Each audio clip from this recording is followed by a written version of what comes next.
आक़ाए दो जहाँ सरवर कौनैन हज़रत मोहम्मद मुस्तफ़ा सल्लल्लाहु अलैहि वसल्लम का जो विलादत बासआदत है इंतहाई अक़ीदत व एहतराम से मनाया जा रहा है। और मुमताज़ाबाद में हर साल ये 250 मन की हलवा जो सूजी का हलवा ये तैयार किया जाता है, जिसके अंदर 400 किलो सूजी, 400 किलो घी, 800 किलो चीनी और कई मनों में जो है यहाँ पर ड्राई फ्रूट डाला जाता है। और उसके बाद इसकी तैयारी में कितनी वक्त लगता है और ये कितने लोगों में बांटा जाता है, हमारे साथ अफ़ज़ल फ़रीद साहब मौजूद हैं, इनसे मज़ीद तफ़सीलात जानेंगे। अफ़ज़ल भाई माशाल्लाह हर कोई अपने अपने तरीके से जो है आका के विलादत का जश्न मना रहा है। आप लोग ये तकसीम करते हैं लोगों में ये बना के, कितनी देर लगती है, कब से बनाना शुरू करते हैं, क्या क्या चीज़ क्या क्या अज्जा डलते हैं?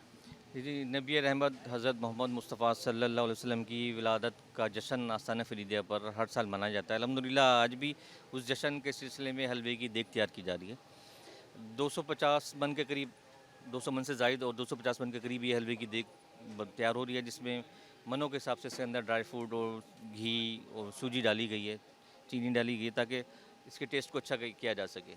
जब ये देग तैयार हो जाएगी, जो हमारा एस्टीमेट है वो 50,000 से ज़ायद ये लोगों में तकसीम की जाएगी। कितनी देर लगती है इसको बनने में? तकरीबन 8 घंटे लग जाते हैं देग को तैयार होने में। और कितने लोग मिलके आप लोग बनाते हैं? हम तकरीबन 15 से 20 अफराद हैं और एक कारीगर है, जो माहिर कारीगर जो अपनी रहनुमाई में ये देग तैयार करवा रहा है। अफ़ज़ल भाई एक बड़ा हमेशा सवाल पूछा जाता है, खर्चा कितना आ जाता है इस पर? खर्चा देखें तो दिल पे हाथ आ जाता है।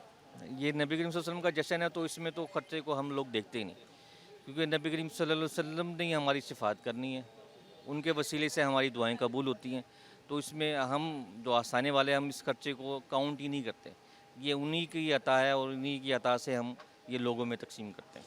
शुक्रिया। अफ़ज़ल फ़रीद साहब जैसे तफ़सीलन बता रहे थे, उनका कहना है कि ये उनका अक़ीदत का इज़हार है कि हुज़ूर सल्लम से जैसे अक़ीदत है उसको किस तरह से यहाँ पर ये देग बना के लोगों में तकसीम करके उसका इज़हार करते हैं। जी।